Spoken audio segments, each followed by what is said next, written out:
Value zone hyper mart ఇప్పుడు మన అమీర్పేట్ లో ఈ సెప్టెంబర్ 18న గొప్ప ప్రారంభం. అందరికీ నమస్కారం. నేను Swaroopa Potlapalli. Welcome to Suman TV. ఇప్పుడు మేము చెప్పబోయే విషయం పిల్లలున్న తల్లిదండ్రులను ఎంతో బాధకు ఆవేదనకు గురి చేసేది, అంతేకాదు అప్రమత్తం చేసేది కూడా.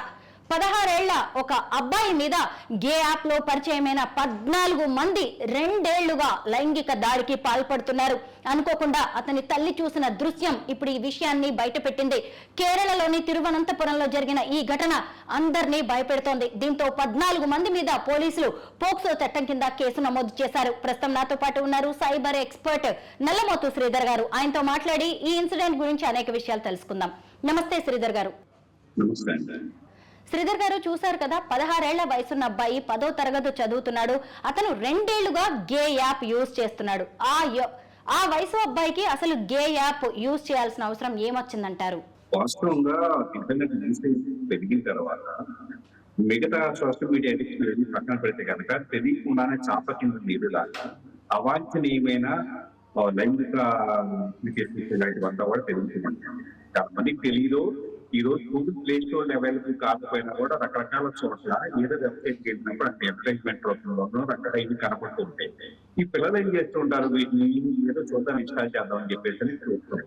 అంటే వాళ్ళు ఇంటర్నల్ గా కూడా ఒక రకంగా చెప్పాలంటే, ఒకటి వాళ్ళ హార్మోనల్ చేంజెస్ అనేది ఒక ప్రాపర్ ఇది లేకపోయినప్పుడు, ఫర్ ఎగ్జాంపుల్ గే రిలేటెడ్ ఇదంతా కూడా వీళ్ళకు కూడా గా ఉంటే కనుక ఆటోమేటిక్ అట్రాక్టివ్ ఏదో యాప్ నాకు బాగుందని చెప్పేసి కనెక్ట్ చేసుకోక కూడా ఉంటుంది. అలా కావచ్చు, లేకపోతే కనుక ఏదో ప్రమాద వశాత్తు యాడ్ కనపడింది అని చెప్పేసి ఇన్స్టాల్ చేసి ఉండొచ్చు. అలా చేసిన తర్వాత ఏమవుతుంది, వన్స్ అకౌంట్ క్రియేట్ చేసిన తర్వాత ముఖ్యంగా ఈ సోషల్ మీడియా ఇలాంటి అప్లికేషన్స్ లో, డేటింగ్ అప్లికేషన్స్ లో ఎవరెవరు కొత్త పరిస్థితులు కనెక్ట్ అవుతూ ఉంటారు. వాళ్ళు పెట్టే ప్రొఫైల్ పిక్స్ కరెక్ట్ కాదు, వాళ్ళ ప్రొఫైల్ ఏదే పెట్టుకుంటూ ఉంటారో లిస్టింగ్ డేటింగ్ యాప్స్ లో అవంతా కూడా చాలా ఫేక్ ఐడెంటిటీస్ ఉంటాయి. సో ఇతను కనెక్ట్ అయినప్పుడు ఏదో చాట్ చేస్తూ ఉండటము అంటే నిర్ణయాత్మక శక్తి డేటింగ్ మేకింగ్ అనేది చిన్నపిల్లలకు ఉండదు. కాబట్టి వాళ్ళు చెప్పే మాటలకి కబుర్లకి వెంటనే లొంగిపోయేసి ఆటోమేటిక్ గా మాట్లాడటం మొదలు పెట్టిన తర్వాత తన దగ్గర కలుపుకోవాలని చెప్పేసి అన్న తర్వాత కలిసిన సందర్భాలు లైఫ్ వేదిక ఇలాంటి జరుగుతూ ఉంటుంది.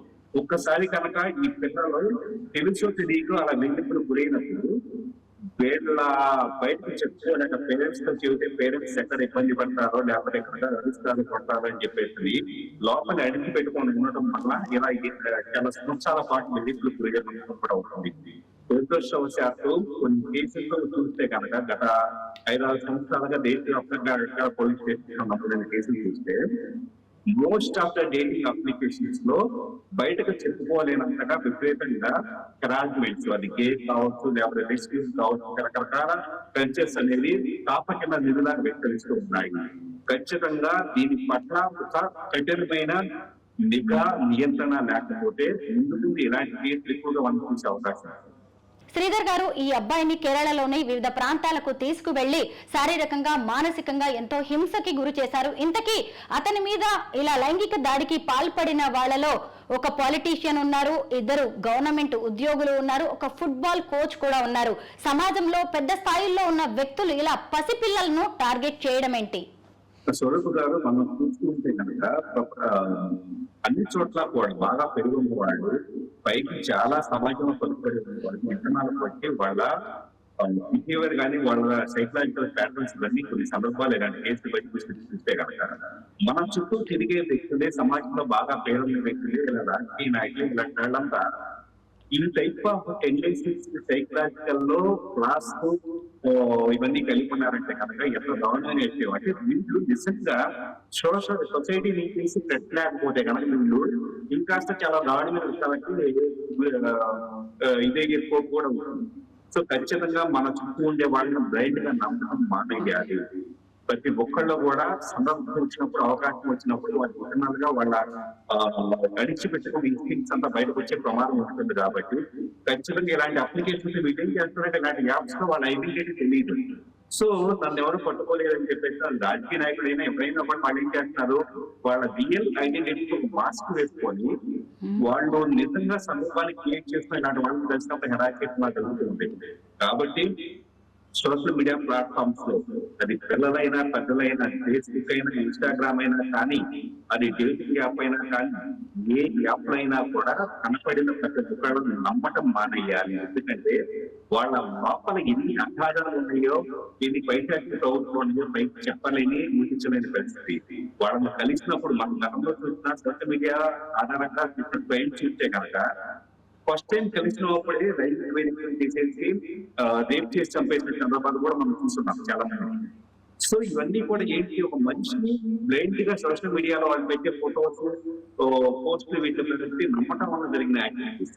సో ఆన్లైన్ వర్చువల్ ఐడెంటిటీస్ కి ఎట్టి పరిస్థితుల్లో నమ్మకూడదు. ఏ యాప్ లో పడితే ఆ యాప్ లోకి వెళ్ళేసి అకౌంట్ క్రియేట్ చేసుకుని పరిచయాలు పెంచుకొని చాట్ చేసి ఫోన్ నెంబర్ ఎక్స్చేంజ్ చేసుకోవడం అనేది అత్యంత ప్రమాదకరం. పేరెంట్స్ కూడా తమ పిల్లలను అప్రమత్తంగా వాళ్ళు ఏం చేస్తున్నారు వాళ్ళ యాక్టివిటీస్ మాట్లాడలేకపోతే కనుక చాలా ప్రమాదకరంగా ఉంటుంది. తమ కొడుకు మీద ఇంత హింస జరుగుతున్నా 2 ఏళ్లుగా తల్లిదండ్రులు గుర్తించలేకపోయారు. ఓ రోజు అన్ఎక్స్పెక్టెడ్ గా అతని రూమ్ నుంచి ఓ స్ట్రేంజర్ బయటకు వెళ్లడంతో తల్లి ఏం జరిగింది, ఎవరి వ్యక్తి అని అడగడంతో ఈ విషయం అంతా వెలుగులోకి వచ్చింది. అప్పుడు పోక్సో చట్టం కింద కేసు నమోదు చేయాల్సి వచ్చింది. తల్లి చూడబట్టి సరిపోయింది, లేకపోతే ఆ అబ్బాయి పరిస్థితి ఏమయ్యేదంటారు? అంటే మెయిన్ ఏమవుతుందంటే పిల్లలు ఎలా టైం స్పెండ్ చేస్తూ ఉన్నారు, గదిలోకి వెళ్ళిన తర్వాత వాళ్ళు ఎందుకు అంతసేపు ఉంటున్నారు, వాళ్ళ ఫోన్ లో ఏం చేస్తున్నారు, ల్యాప్టాప్ లో ఏం చేస్తున్నారు, ఇదంతా కూడా వాళ్ళు ఏదో చదువుకుంటున్నారు అని చెప్పేసి ఎవరికి ఏమనుకుంటారంటే పేరెంట్స్ మా పని కళ్ళు రావట్లేదు కదా, వాళ్ళు ఏదో కాము వాళ్ళ పని వాళ్ళు చేసుకుంటారని చెప్పేసి వదిలేసేస్తున్నారు. అది చాలా దారుణంగా చెప్తుందంటే పిల్లల బిహేవియర్ లో సర్టెన్ చేంజెస్ వస్తుంది. అంటే గతంలో పేరెంట్స్ తో కలిసి భోజనం చేసేవాళ్ళు ఇప్పుడు కలిసి భోజనం చేయకపోయినా ఒక 10 నిమిషాల పేరెంట్ అడిగినా కూడా మంచిగా ఓపెన్ గా మాట్లాడేవాళ్ళు ఇప్పుడు వచ్చేటప్పటికే ఏదో చుట్టూ కొడుతూనో బైక్ కొడుతూనో ఇంటి దిగుతూనో అలా పక్కకు తప్పుకుంటూ సడన్ గా ఏదో ముక్కసరిగా సమాధానం చెప్పి పక్కకి వెళ్ళిపోతున్నా ఇవన్నీ కూడా బిహేవియర్ చేంజెస్. ఈ బిహేవియర్ చేంజెస్ పిల్లల్లో ఏమాత్రం వస్తున్నాయి అంటే కనుక వాళ్ళు ఏదో తప్పు చేస్తున్నట్టు అర్థం చేసుకోవాలి. ఖచ్చితంగా ప్రతి పేరెంట్ కూడా ఈ పిల్లల్లో వచ్చే చిన్న మానసికమైన ప్రవర్తనలో వచ్చే మార్పులు గమనించకపోతే ఇలాగే బాగా ప్రమాదం ముదిరిపోయిన తర్వాత కొన్ని సందర్భాన్ని ఎలాంటి హరాస్మెంట్ సమస్యలు కూడా చేసుకోవచ్చు. సో ఎప్పుడు చేయదాగిపోయిన వారు గుర్తించడం కన్నా కండి మీ పిల్లల్లో ఈ రోజు నుంచి వచ్చే ప్రతి మానసికమైన మార్పుని గమనించుకుంటాడు వెళ్ళి అసహజంగా ఏదైనా అనిపిస్తే కనుక కూర్చోబెట్టి కౌన్సిలింగ్ చేయడము నా మాట మాట్లాడేసి వాళ్ళకి దాంట్లో తెచ్చుకుంటే చాలా. గే యాప్స్ ద్వారా గంజాయి, డ్రగ్స్ వంటివి అమ్ముతున్నట్టు కూడా ఈ మధ్య హైదరాబాద్ లో బయటపడింది. అసలు ఒకవైపు ఇలా హింసను ప్రేరేపించడమే కాకుండా ఇంకొక వైపు ఇలాంటి చీకటి వ్యాపారాలను కూడా ఈ యాప్స్ ప్రమోట్ చేస్తూ ఉన్నాయి. వాటిని ఎలా కట్టడి చేయాలి? అంటే మెయిన్ సోదరు గారు సెక్సువల్ కంటెంట్ ఉండే అప్లికేషన్స్ కానీ యాక్టివిటీస్ కానీ ఏమవుతుందంటే డ్రగ్స్ అనేది ఒక సైడ్ బిజినెస్ అని నడుస్తుంది. ఎందుకంటే ఈ యాక్టివిటీ చేయాలి అంటే కనుక ఒక మనిషిని తన కాన్షియస్నెస్ మొత్తాన్ని పక్కకి వెళ్ళేలాగా వాడికి ఏదో సంథింగ్ డ్రగ్స్ అనేది అలవాటు చేసేవాళ్ళు. వాళ్ళు సెటిల్ చేయలో వాళ్ళు రివర్స్ అవ్వరో వాళ్ళు అలా పడి ఉంటారు అని చెప్పేసి ఉద్దేశంతో మీరు చూడండి, ఎక్కడైతే డ్రగ్స్ ఉంటాయో అక్కడ సెక్స్ ఉంటుంది, సెక్స్ ఎక్కడ ఉంటుందో అక్కడ డ్రగ్స్ ఉంటుంది, రెండు ఇక్కడ లిక్విడ్ గా ఉంటాయి.